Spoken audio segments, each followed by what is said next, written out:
Welcome to the InSync and Secure Building IDN and IIQ Pipelines with Service Containers panel here at Dev Days 2024. My name is Zach Adams, and I'm a senior IAM architect specializing in DevOps and SRE with Instrumental Identity. So today I'm going to talk to you about how you can build CI/CD pipelines using service containers, both for Identity IQ and Identity Now, and kind of explain to you a little bit of our experience building those pipelines for a variety of our clients here. So, who are we and our experience in building CI/CD pipelines?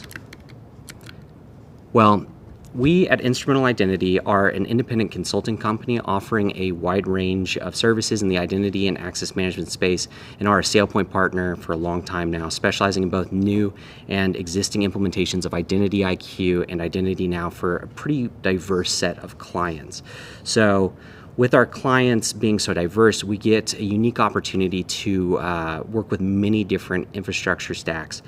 Some of our clients may be all in on the Azure stack, where they're going through and handling their source control using Azure DevOps. They're doing their project management using Azure DevOps.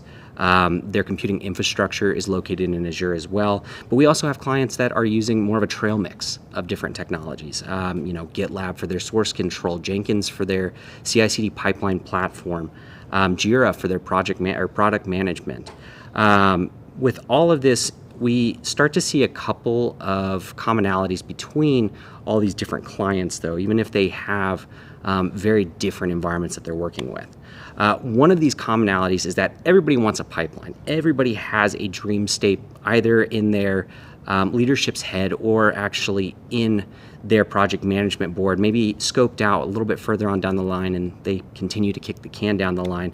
But basically, they have this idea that they would like to have their deployments fully automated with at least a very bare minimum of being able to deploy to dev, QA, and prod with little to no human input during that process. Maybe they want to have a little bit of validation checks beforehand or after the deployment. But generally speaking, these are common things that we see across everyone. Another thing that we see that's this next section here is a little bit more of the shortcomings or explanations as why people haven't built a CI/CD pipeline yet. One of those commonalities that we see is that everyone thinks that it costs a lot of money to go through and actually stand something like this up, or they don't have the hardware resources currently available to actually dedicate to a dedicated build server. The thing about this is that with build servers and containerization, as you'll see here today, you don't need to have large data centers of IaaS hardware in order to run a build server. In fact, you can use ambient resources. But we'll talk to that, or we'll talk on that here in just a second. Another thing that you'll see is that even if they do have those resources available, they may think that the hardware may change here in the next year or so. And by that I mean maybe you're going through and evaluating different cloud providers, and you haven't decided on if you're going to stick with AWS in exchange for, say, GCP or Azure. You kind of have a fear of, how do I build something that's going to be cross-supported with future organizational direction. Another commonality that we see is that you may not have a lot of human resources available to you to manage this pipeline, or you may not have somebody who's specialized in building CI/CD pipelines. The thing about pipelines and CI/CD pipelines in general is that they're all written in YAML. It doesn't matter if you're using Jenkins or GitLab or GitHub. It's all YAML underneath the hood, which is a simple configuration language. Although some of the syntax may differ. So, for example, GitLab requires declaration of different stages to run multiple computing jobs, and Azure can allow multiple jobs to run within a same stage. It still overall is similar in its syntax. You just need to know what's available to you.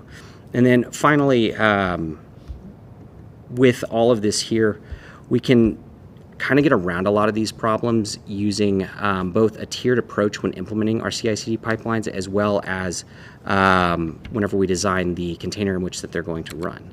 So let's start by taking a look at how would we build a CI/CD pipeline. So A pipeline should serve three basic functions. First off, it's going to be pre-deployment testing. So whenever I say pre-deployment testing, we're talking about linting, syntax checks, connectivity testing, unit testing before your code ever reaches the environment. This is something that you should catch issues before it even touches your dev environment. Second part of a CI/CD pipeline is going to be your automated deployments, of course. This is where you're actually doing the build of your application itself in the old ways of Identity IQ space, but Identity now, going through and actually doing the deployment of your JSON files or XML files to your Identity Now tenants. And then phase 3, which is post-deployment QA and regression testing. This is a more open-ended kind of phase here.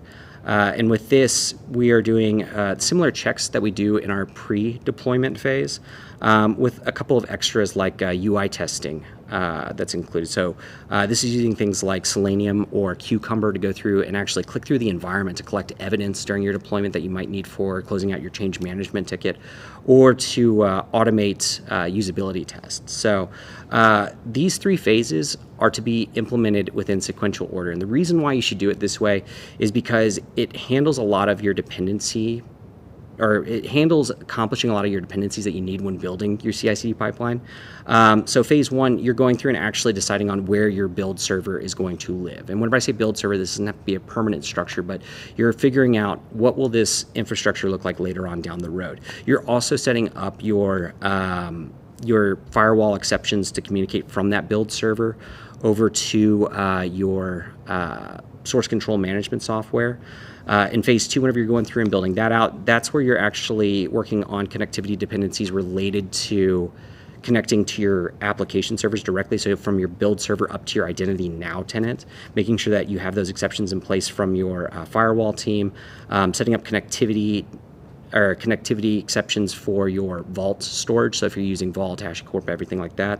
And then also, this is where you'll do some organic load balancing. So as soon as you start doing deployments, you'll really start to figure out and get a feel of if I need to scale this up or down. And with containers, it's very easy to do. It's one setting that you change. But this is where you start figuring that out. And then, of course, phase 3, since this is more open-ended, you never truly finish phase 3. You're always going to find something that's a pain point that makes you stay up late after a deployment, after hours, that could easily be automated using either those UI tools that we were talking about or by using some other scripting language. All of my tools I'm going to be showing you today are written in Python, but that doesn't mean you have to use it in your own implementation. You can use Bash, you can use PowerShell, whatever you're comfortable with.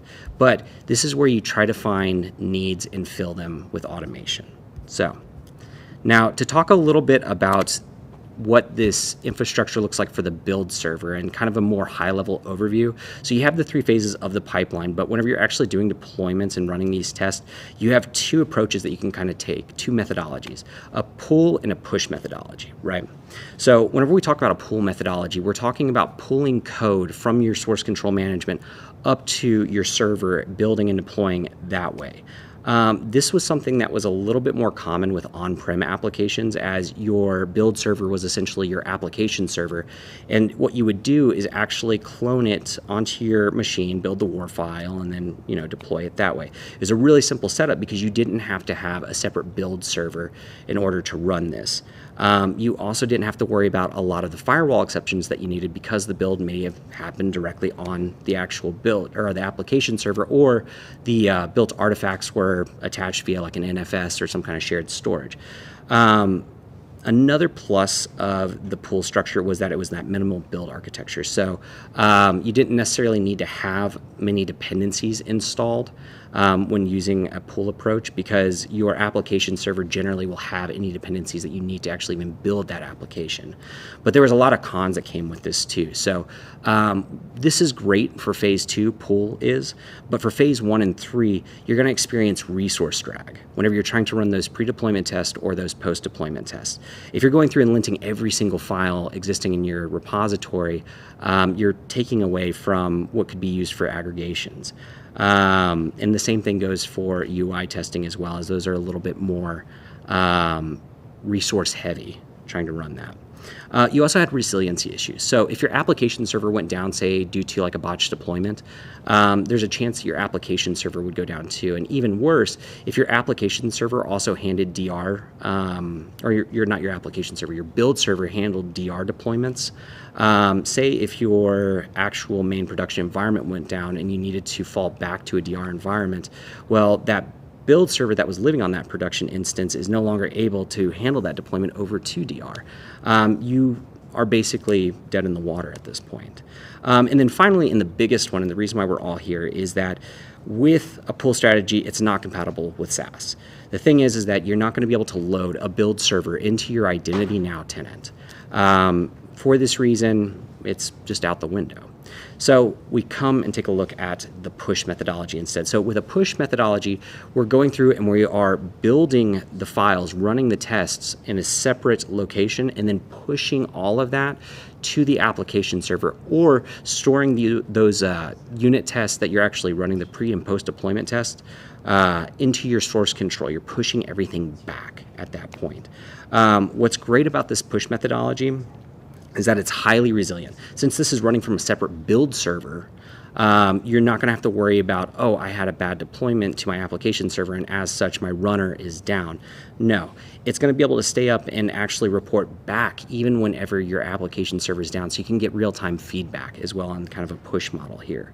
A push model is also going to be much more open to different build architecture designs. So basically, by this what I mean is you can go through and run this from either a full-fledged IaaS VM or something as small as a Raspberry Pi or a developer workstation. As long as the firewall exceptions are in place, you're always able to do a build from whatever your build hardware is.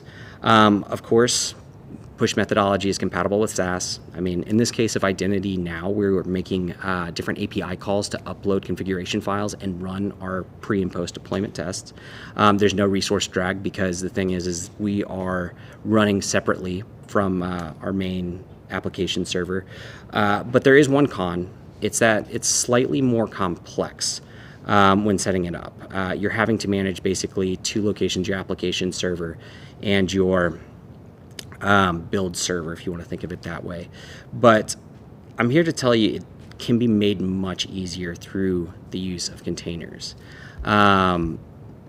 So in order to get around this complexity, we use containerization. So if you're not familiar with containerization is OS level virtualization that's light enough to basically run on, like I said, from a Raspberry Pi up to your large scale enterprise IaaS environment. They are highly scalable, so using Kubernetes clusters, you can create more service containers that can handle your build tasks for you. And whenever I say service containers, we're not talking about the application itself living within the container. A service container has a unique specialized purpose that's for providing auxiliary services to your main application server. So for your dev, test, prod, this is going through and only handling those testing and deployment needs for you. And as such, like I said, you can scale them up and down depending on how many tests you're running and basically finish a lot of these deployment and testing functionalities in the same amount of time that it would usually take to run them in sequential order, just by scaling up the number of service containers available to you. So taking a look at some of the pros with the service container model, again, infrastructure independent. So containers are small little OS bubbles, if you want to think of it that way. So you can run them on a Windows server or on a Linux server or on a MacBook, it doesn't matter. It's going to be infrastructure independent. They're going to be scalable. Like I said, they can scale up and down depending on what your needs are during your deployment process as you identify them through implementing the 3 phases. You'll have enhanced security. So during the runtime of a pipeline, containers are spun up dynamically at that runtime. So secrets and other things of that nature are injected during that runtime. And once a particular stage has completed or a job is completed within a CI/CD pipeline, the container is then shut down and then can be cleared completely from memory. So no bad actors can actually hijack that old container and use it for nefarious purposes. And then the final thing, and this is going to be a little bit of a bonus feature here. these service containers are multi-purpose. So over the last couple of years, there have been new methods that you can go through and leverage these containers outside of a CI/CD pipeline environment, allowing you to kind of run these tools in an ad hoc manner and make your development experience just a lot better. So getting into our journey. So this is something that we've been working on for a very long time now. And as I said before, we started doing this with Identity IQ. And what we did was we started with a phase 2 deployment, doing our automated deployment strategy because that was what was wanted. And I had a lot of roadblocks whenever I was building that out. Those dependencies for connecting up to my different application environments, I was kind of rushing ahead. I wasn't able to look for my dependencies needed for my source control to actually even upload some of my test results. But as time went on, we started building out a more fleshed out phase 1 to go ahead and handle those dependency maps, and as well as to kind of organically grew on its own. So we were doing a lot of remediation efforts that would typically be checking for syntax errors for long-lived objects within an object repository that may not get deployed every deployment, that may have things like misspellings here and there, or maybe they forgot a bracket. Basically, we would build up scripts and tools to go ahead and evaluate this here, and found that, if it's already being ran in a scalable CI/CD pipeline environment, might as well run it every single time. This became our phase 1 as we know it here today. And then finally, we implemented out phase 3, which was that post-deployment functionality. This kind of came from the idea that there are a certain number of regression tests that need to take place during a upgrade, whether that be for your actual application server or to IQ service host or to VAs. We were basically able to take all of these scripts that we were writing. At this point, it was using Ansible playbooks to manage a lot of this, and put those inside of our service container. So our service container then housed Ansible, and we could run it directly from there too. Developers didn't need to go through and download Ansible on their machine and configure everything. It was just ready to go. And then from there, we started adding more generic playbook functionality. So things like needing to clear cache on a particular VA, or if you needed to grab logs off of a VA, or if you just wanted to bounce them, we started adding more generalized playbooks for that reason. And then finally, we went into doing a UI edition for our service container. So making the container, instead of a standalone kind of OS bubble, and making it more like an executable that could run actually on your local workstation. So that way developers had access to this without having to necessarily push their code up right away. And this would later expand out to the use of dev containers, which is a new feature in Visual Studio Code that we'll touch on. And then, of course, we're always going and looking at trying to optimize and reduce the size of the container image. So with service containers, or containerization in general, you don't have to load all of the dependencies that would generally be required with the standard OS installation. You can get much, much more lightweight base images from places like Docker Hub that allow you to reduce the size dramatically. Ours was reduced to 41% of its original size, so in a magnitude of about like 1.1 gigabytes. And whenever you do this to the container, your pipelines run faster because it's not having to spin up this larger image, and as such, your deployments go faster. So what I'm going to be doing here today is actually building a CI/CD pipeline for you guys, and we're going to use my more mature image, but I'll also show you how to build your own image, from scratch. But what this pipeline will do is validate the rules. This is going to leverage the SailPoint Rule Validator tool. It'll utilize some of my helper scripts written in Python to go ahead and format the results into something that's source control friendly. So most source control platforms have a unit testing view where you can actually view, say like JUnit test in a meaningful manner directly from the UI. And then we also automate the process of submitting cloud rule verification emails. This is something that I won't necessarily show you right now just because we don't have an email system set up for this demo, but you can go as far as doing automated opening of, say, tickets to actually reach out to SailPoint to upload something, or even send it from directly within the pipeline. We'll also implement a transform tester. So what this is doing is going through and utilizing in-house tooling to test transforms using dummy data. So I will be able to feed it in a kind of unit test JSON that has expected values as well as given values.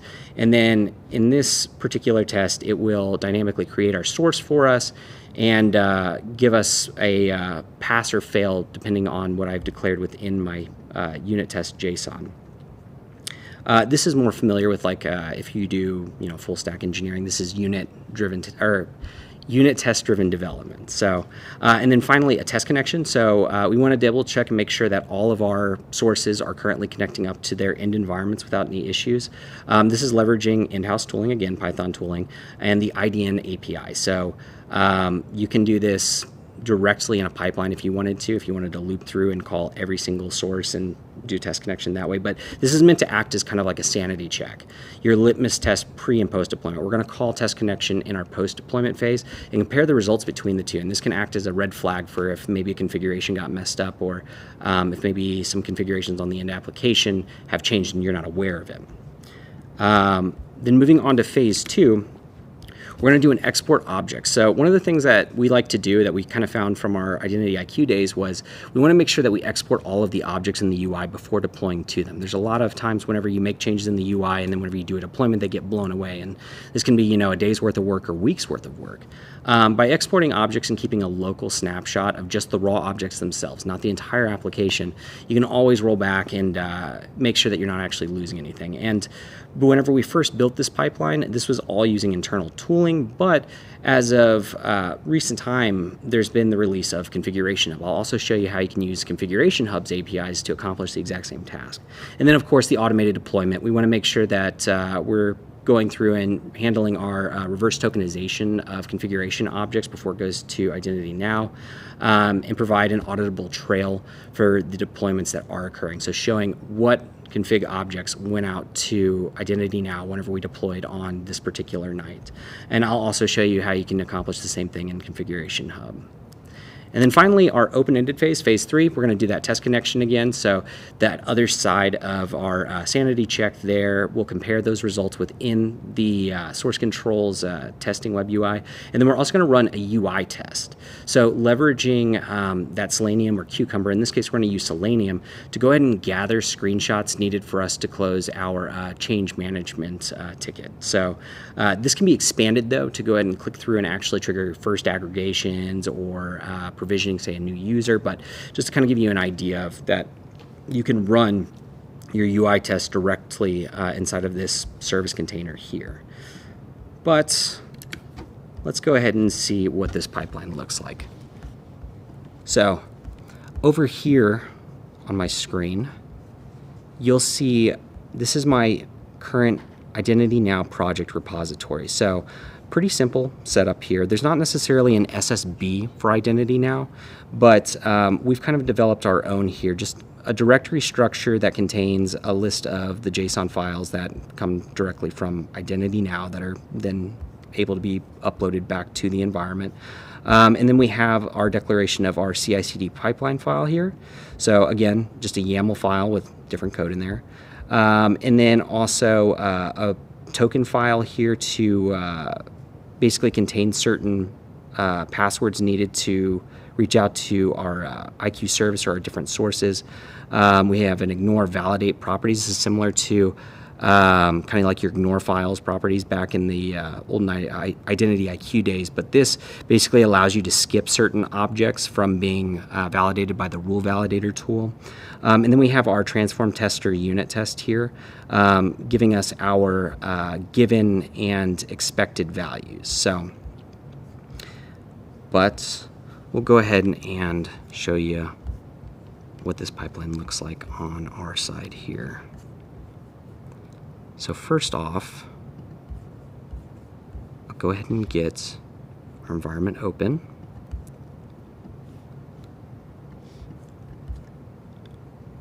Okay. So this right here is that exact same repository. Right now, we're starting with a blank GitLab CI YAML file. And what I'm going to start by doing is declaring the base settings needed to build this pipeline.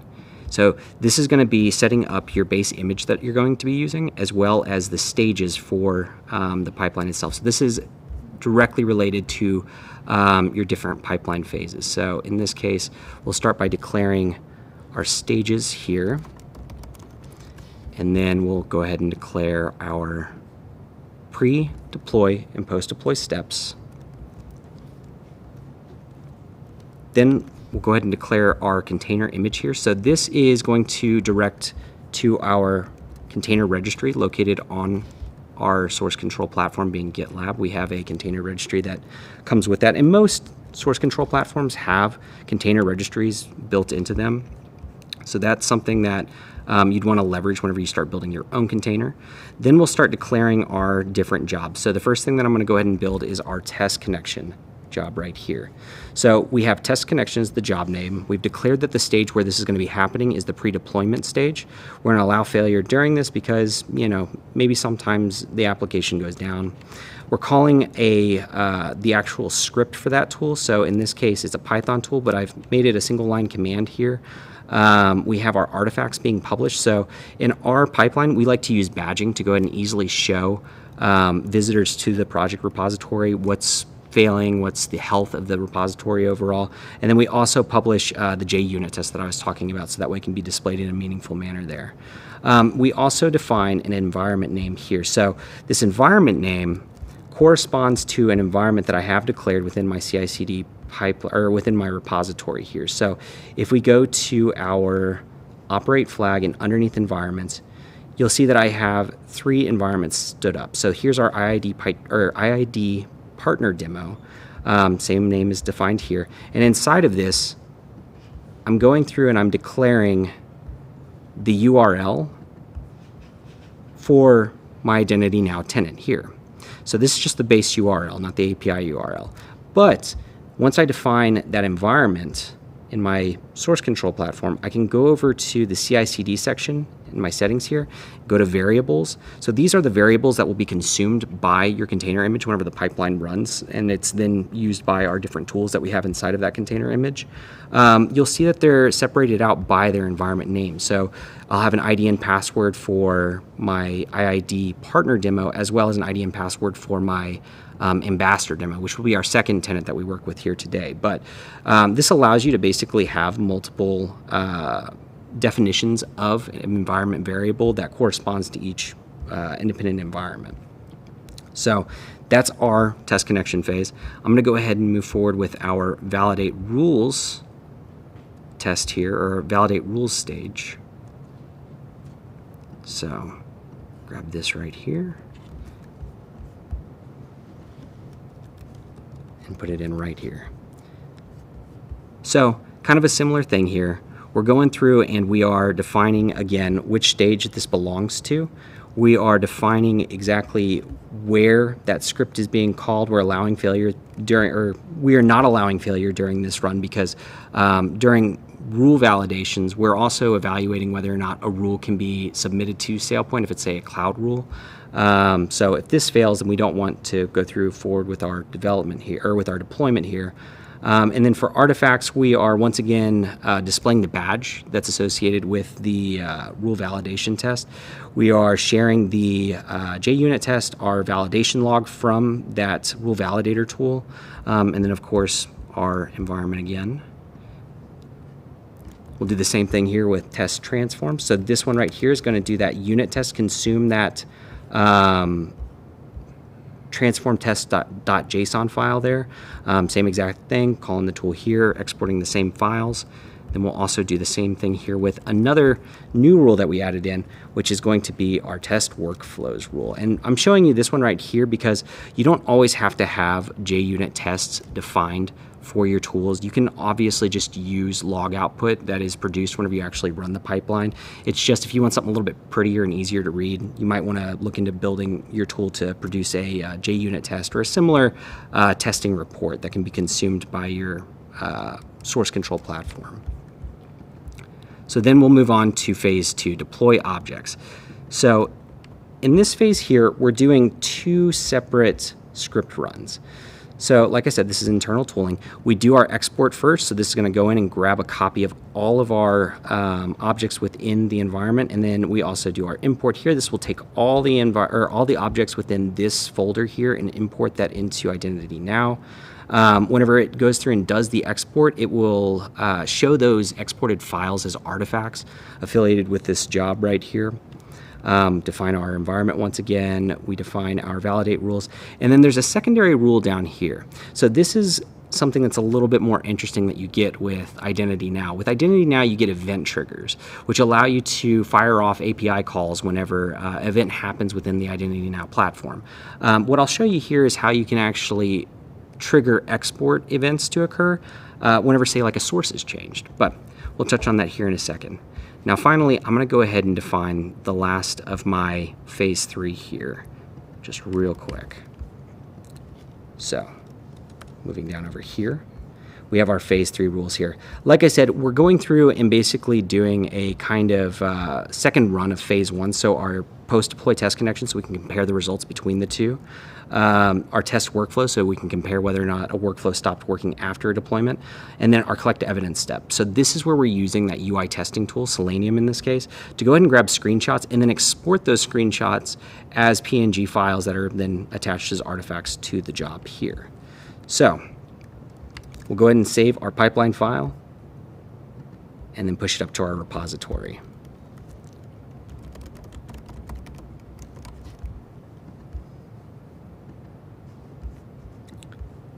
So once this is committed here, your source control will generally already know that a pipeline has been added to the environment and kick off immediately.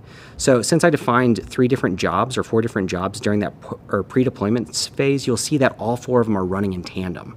This is because it detected that there were 4 jobs that were within this phase here, and I had my runner configured to allow for multiple containers, service containers, to be created if it detected that it needed a little bit of extra horsepower there. So these are all running at once and completing up ultra fast. So we've already gone through our entire repository here, and we are basically good to go with our deployment.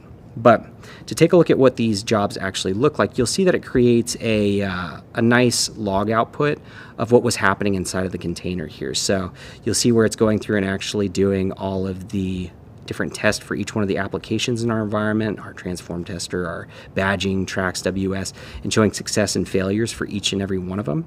But these are also being exported as those JUnit tests as well, and formatted specifically for our pipeline platform. So I can view that exact same result directly from the test section here in our GitLab UI, and you have the exact same results just in a little bit cleaner format. We also like to include where it's located at on the Identity Now server, so I can go ahead and go directly to that source definition and view what the configuration settings are directly in the environment if there is an issue. But for our test workflow, so like I said, this one is not producing a JUnit test, but you can certainly just use your log output on the pipeline to get the results of whenever a test is run. So like here we have, workflow mover campaign was inconclusive, workflow mover access history passed, inconclusive passed.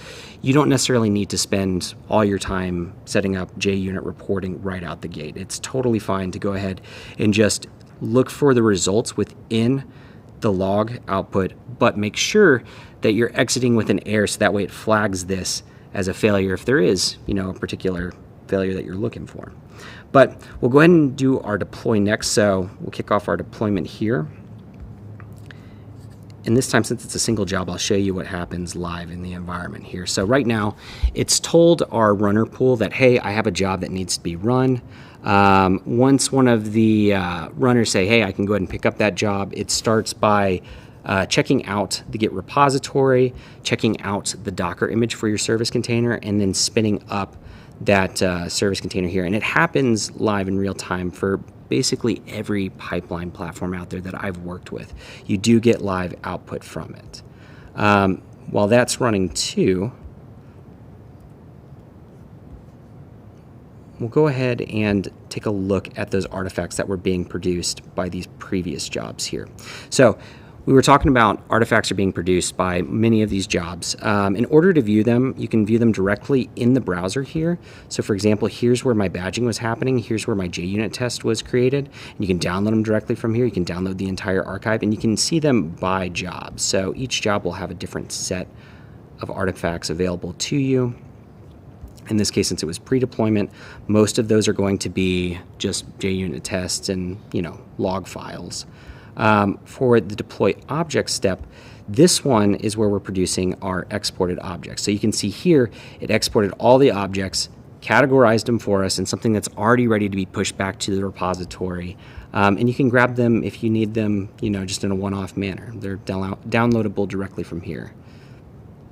But with that, I'm also going to go ahead and take a look at the root of my repository before I let the phase 3 finish here. So because that phase 1 has run and we have badges being published from phase 1, you'll see that it automatically updated the repository here with a nice set of badges showing if there's any obvious failures within the environment. We have our rule error count, our rule warning count, test connection failures, transform test failures, and then our analyzed rule count. Like I said, we have a ignore file here for validation. We have one file declared in there, so it's not validating all the rules, but this lets you know whether or not you're hiding too many objects from your linting test, which that's something that we see pretty common too. You still want your objects to be linted even if you're not deploying them every single time.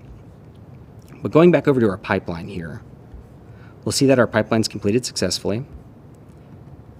And we'll take a look at the full view here. And you'll see that there's already a different number of tests here. So like I said, this is kind of like a copy of phase 1.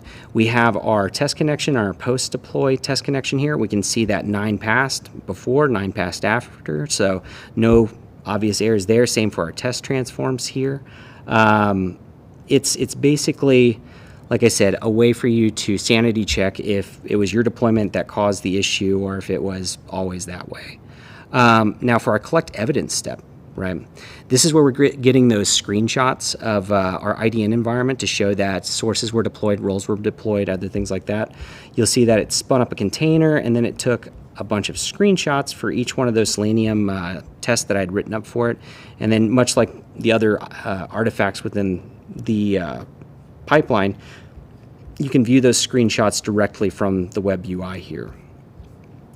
Now, you can also set up your tools to actually make API calls to your change management and automatically push this up there, but the possibilities are really limitless. And this is why I always say that phase 3 is an open-ended phase. As you find needs, you'll go through and build out scripts that meet those needs.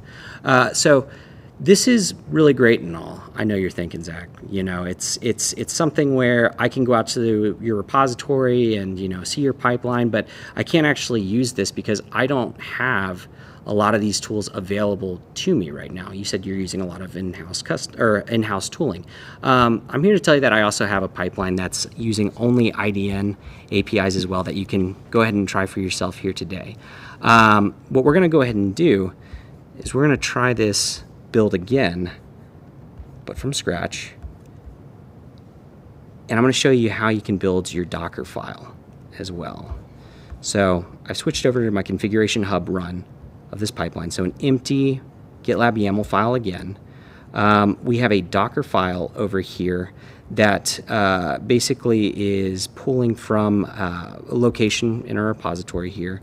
Now this container file, this Docker file, looks like this here. So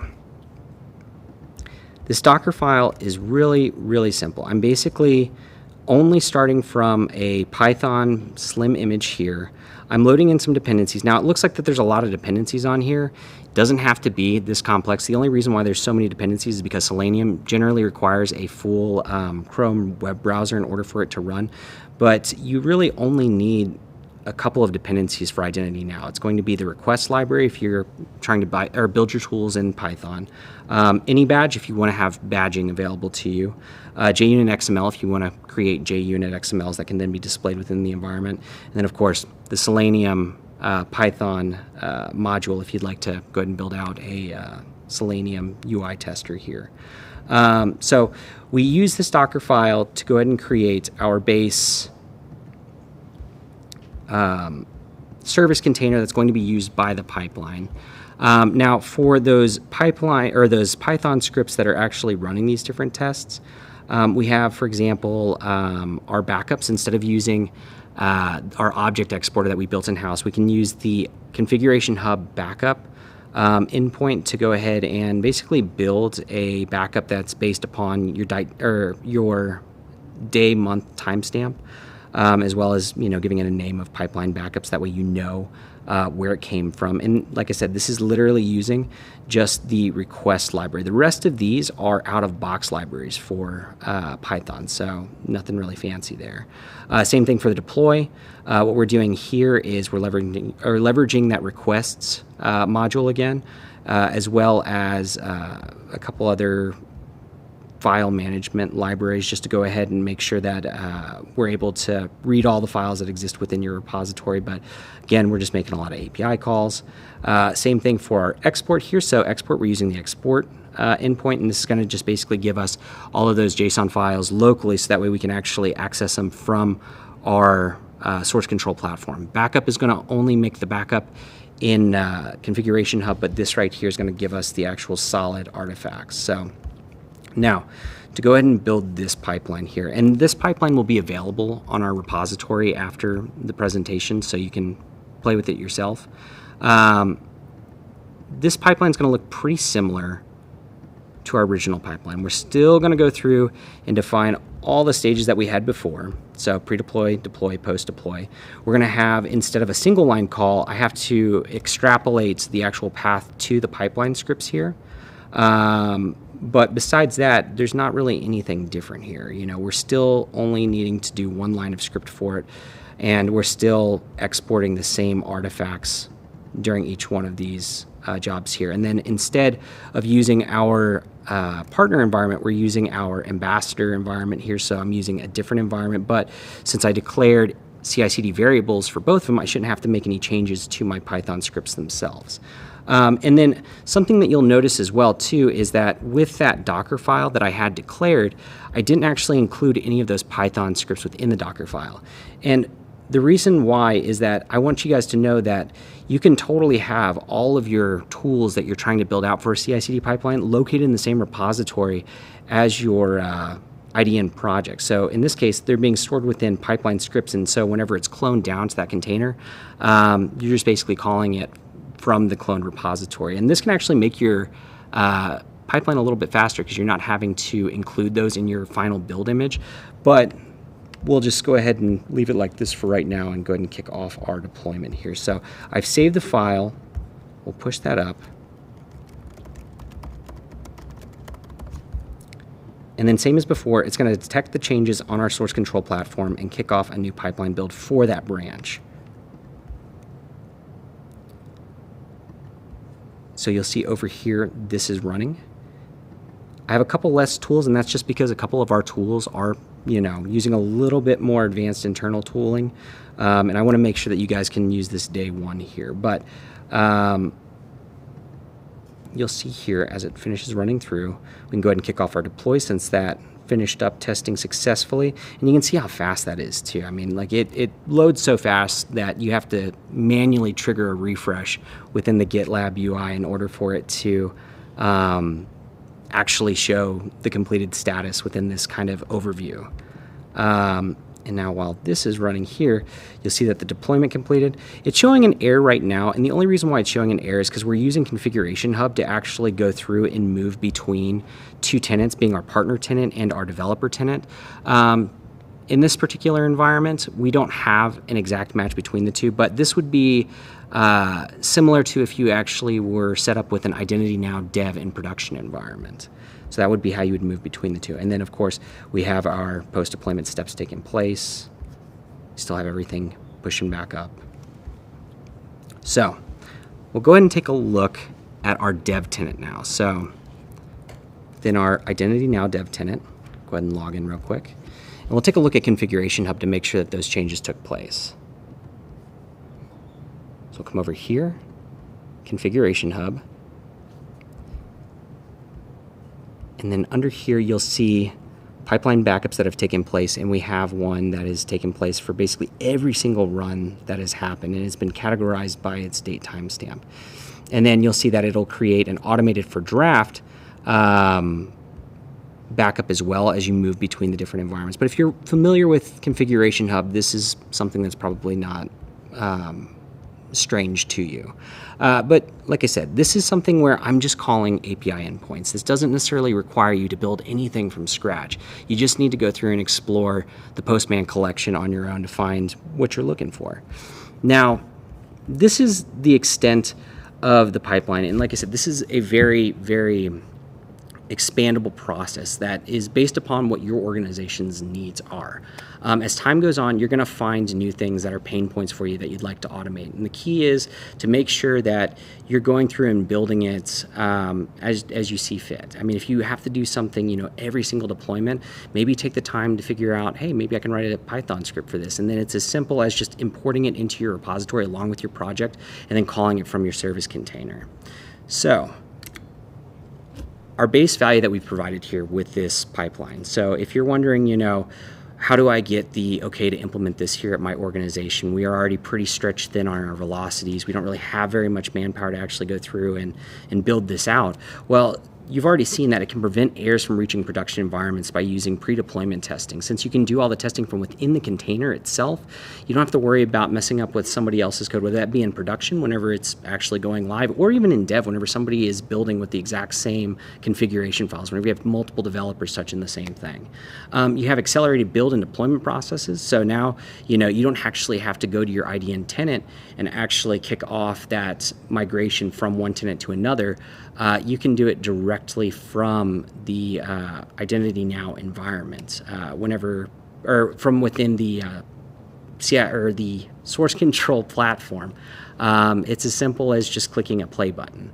You can automate those QA tasks and streamline those operations. So instead of having to have a dedicated resource clicking through that Identity Now environment, you can go through and have it done in an automated fashion. And a lot of times, we spend a lot of time having to go through and close down the change management tickets that we have open for those production releases. Well, the pipeline can do that for you. If you call the API endpoint similar to what you're doing with Identity Now, you can accomplish the same task and not have to spend extra time navigating through your web browser here.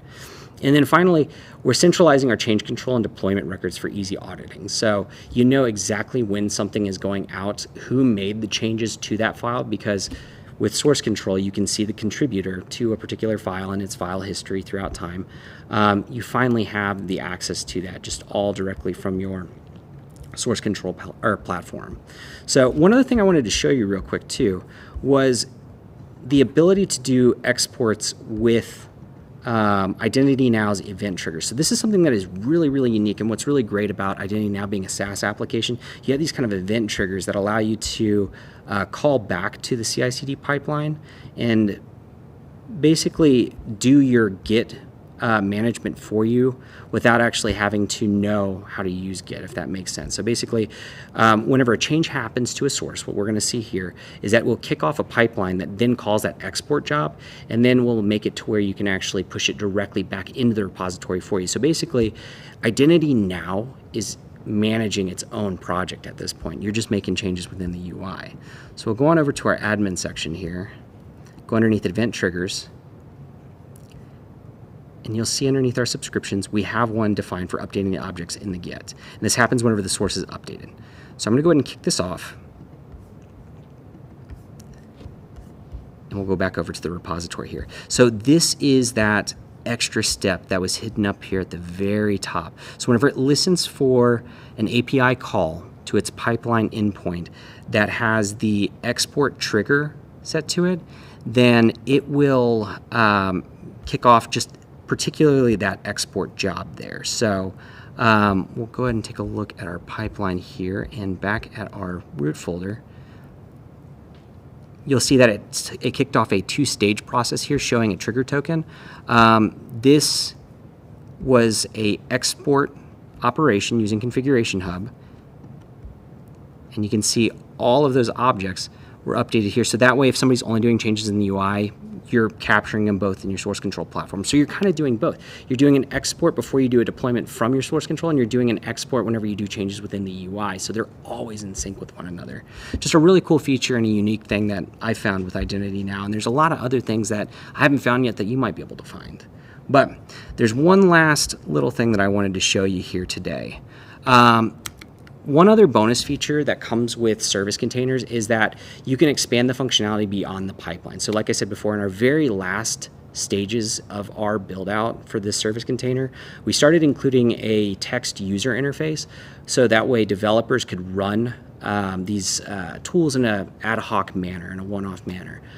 This was really great and it acted as an executable, but we found an even better way to make all of these tools usable, and it was through Visual Studio Code's new Dev Containers feature. So basically what this allows you to do is to actually take your project folder in Visual Studio Code and reopen it inside of a container image. And in this case, it'll be our service container image.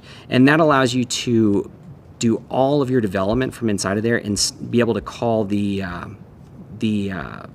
embedded tools from your local IDE. So to show you what that looks like here, we'll go ahead and go back over to our demo IDN project here. Okay. And then underneath here, I'm going to switch back over to my main branch. You'll see that there was a Docker file defined right here that was reaching out to our service container image URL here, and it's running an entry-point.sh script whenever it spins up. Well, Visual Studio Code knows to look for this, and as such, it will actually create a dynamic dev container folder that then takes this container and then puts your project folder inside there, like how I had said, and it also allows you to embed different plugins that you would like to have, or extensions available to your IDE once it's actually opened up this dev container. So I'm a huge fan of Yannick's Visual Studio Code extension here, as well as Chin's JSON Visual Studio Code extension as well. But you'll see I don't have that actually installed in my environment at all. What we'll go ahead and do is we will open this project up inside of a dev container. So a little button right here, it says reopen a container. It'll read from that Docker file, start up a container on your local workstation, and then you can access and run all of your development tools and tests in here. So whenever I go ahead and I spin this up here, I can actually kick off the TUI application and run every single one of my tools directly from a nice little user interface. Or if I wanted to call those Python scripts directly, you can do that fine. Like I said, this is like a little OS bubble. So you have a full OS workspace that's clean, that's shareable between your developers, that you can then do development from. And this is the thing. You can embed different secrets in here, so that way you're not having to share secrets over email. You can share how everybody's development environment should look. So if you wanted to include, like I said, everybody should have the Identity Now extension with the tenants already pre-configured in. As you can see here, I didn't even have to set anything up. I went from not having the extension at all to having the extension in my environment with my tenants already set and connected up to their respective environments. So if you had a new developer onboarding, it's literally a 2-minute setup time and they can get going. And this really brings us back to a really awesome feature of service containers. One of the things that we've had to do as time goes on, and something that I touched on at the very start, is not everybody wants to have a dedicated IaaS build server to run this from. We've started doing creations of pipelines that utilize kind of an edge computing model using ambient computing resources. So developer workstations, those little boxes that live underneath your desk that you use as a test environment, using those to run these service containers as well too. And this gives you that high availability because developers are located geographically usually pretty far away from one another. And by having the pipeline runner pool consist of your developer workstations, you can have high availability with your pipeline. So really having this kind of developer container paradigm really opens our eyes to a lot of the great resources that you have available to you, even if you don't have a dedicated, like I said, build server. But there's a lot of things that are still coming out. Service containers were a new term as of, I would say, last year. They talked about it during DockerCon. And people are finding new tools and new tricks that they can build into these service containers. And really, it just takes a little bit of curiosity and a little bit of an annoyance from a constant pain point to, explore and find these new things. We'd really like to see, what you guys have to develop. And if you have any questions about what you've seen here today, please feel free to reach out to me directly. These scripts, again, will be located on our repository if you'd like to try it yourself. I'd also say I can't show the Ansible build process that I talked about at the very beginning, but our colleague, Jeff will be talking about it during his later panel here today about how to spin up VAs using Ansible. And this is a playbook that we've run within some of these service containers here too. But like I said, possibilities are really endless with this, and would really love to see what you guys come up with on your own. Again, my name is Zach Adams. Thank you guys so much for attending this panel here today.